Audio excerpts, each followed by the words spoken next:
I can't believe I'm saying this, but I have switched over to the Lite as my primary Switch system. I know that the Switch 2 has been out for over a month, but I'm honestly not in a rush to get one right now. My first encounter with a handheld was when my cousin showed me Zacian and Zamazenta Edition Switch Lite a few years ago, and I honestly didn't think much of it. I mean, it looked cool, it had the ever-elusive D-pad, but other than that, it really did look light in every sense of the word, with its smaller size and lack of features. Having a Switch OLED myself, I was not impressed. But that all changed once I held it in my hands. The Switch Lite was first announced on July 10, 2019, and released on September 20, 2019, 2 years after the launch of the original Switch. Aside from its smaller size and noticeably smaller screen, the Switch Lite lives up to its name by lacking many features the original Switch was known for, such as the ability to dock it to a TV for a console experience, detachable Joy-Cons for enhanced co-op multiplayer or tabletop play, the IR camera, and unfortunately the HD rumble. With so many features removed, Nintendo was able to price it an attractive $200, which made it perfect for entry-level gamers looking to play Switch games, players looking for a secondary handheld, but most of all for parents that didn't want to shell out $300 for the original Switch just for their kids to break a Joy-Con or two. It was all too obvious that this would be a Switch for handheld-only gaming, and boy does it feel great in your hands. Although it's shaped just like the regular Switch, and basically just as unergonomic to hold, its size and weight hit that perfect balance that it doesn't put any strain on my hands when I play for long periods of time. And the overall solid unibody design of the Lite is what I was always looking for in my own Switch. Despite the Switch and Switch OLED being bigger and more premium, there will always be that slight wiggle along the Joy-Con rails, which really get on my nerves when I play games like Monster Hunter Rise, where I can be rough with the controller. And that's why I decided to get my very own Switch Lite. I got this beauty a few months ago secondhand on Facebook Marketplace for 4,000 Philippine pesos, which was a pretty good deal considering what you get. Now it'd be weird for me to talk about a handheld without me modding something. So I bought some Hall Effect joystick replacements. These are pretty cool. These have a textured outer rim, a bigger capacity battery. This one is 4,920 milliamperes per hour, and a clear shell from our friends at eXtremRate.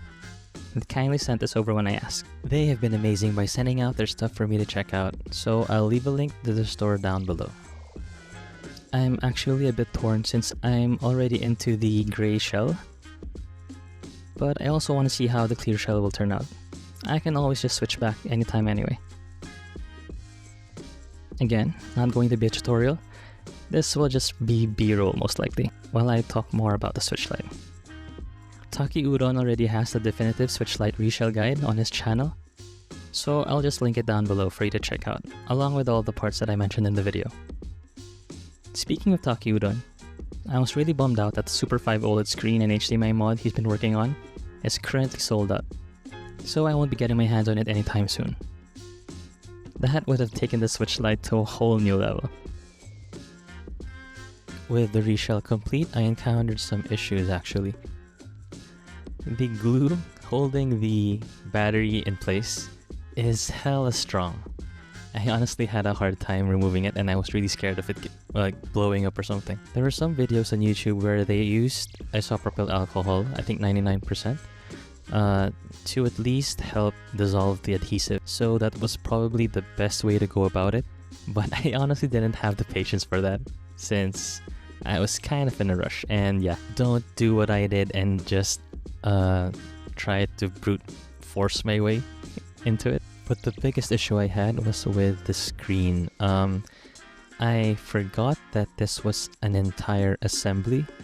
So when I tried prying the back of it away from the other components, I accidentally cracked the screen itself.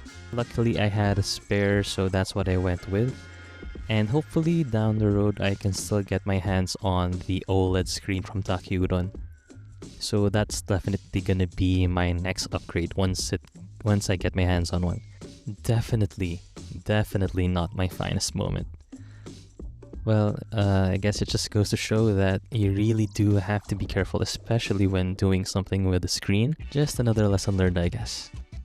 And the last issue I encountered was that when I screwed in the motherboard, it seemed to have ever so slightly shifted the motherboard a bit to the right, which made the R button or the shoulder button constantly pressed. I tried unscrewing it and screwing it back in, trying to shift it to the correct position, but I just ended up sanding down the contact point of the shoulder button itself. I'm not sure if it was just the shell that I had or user error on my end for not screwing it in properly. Well, we very much established with the screen that I am very prone to user error. Since getting the Lite, I've been able to play games I didn't really plan on finishing, or even play in the first place. A great example of this would be Celeste. For some reason, I'd start playing Celeste on my OLED, but I'd often lose interest and just quit after 15 to 30 minutes. But when I started playing on the Switch Lite, I just couldn't stop. The D-pad was definitely a contributing factor, from making the precise movements in midair, but I just feel that having a solid, lighter, and more compact handheld made all the difference. The Switch Lite also fits perfectly with how I play my games on the go, since the Steam Deck is my primary handheld at the moment. It's what I use to play the more demanding games that the Switch doesn't have, or has difficulty running. I often bring my Steam Deck and another handheld in a bag with me whenever I go out, so the smaller Lite just makes more sense to take with me instead of the noticeably bigger, heavier Switch OLED. Over the years using my Nintendo Switch, it was clear that 98% of my time I was using it as a dedicated handheld. Docking my Switch only when some friends or family wanted to play Mario Kart or Overcooked. So when Nintendo announced the Switch 2, my eyes glazed over the mouse mode, 4K resolution upscaling when docked, and game chat. What got me excited was the promise of a better handheld gaming experience with a 7.9-inch 1080p resolution, HDR10 support, VRR up to 120Hz screen, and the power to be able to play graphic-intensive games like Cyberpunk, Hogwarts Legacy, and Elden Ring. My honest hope for the Switch 2 Lite would be to keep its original size, or at the very least not be bigger than the original Switch, but with zero bezels. And since this is the definitive handheld experience without detachable Joy-Cons, proper grips or handholds would be appreciated. I mean, can you just imagine all the power of the Switch 2 inside the shell of a Switch Lite, with that gorgeous high refresh screen? So while the Switch 2 looks great and will definitely be a game changer in the handheld space, I just can't wait to get my hands on the Switch 2 Lite. I hope you guys enjoyed the video. If you enjoyed it, leave a like, and maybe even consider subscribing. Oh, and by the way, my cousins and I started the podcast. Nothing serious, we just talk about video games and whatever it is we feel like talking about. If you guys are interested or just want to check it out, I'll leave the Spotify link down below. Well, that's it for me, and I hope to see you guys in the next video. Bye.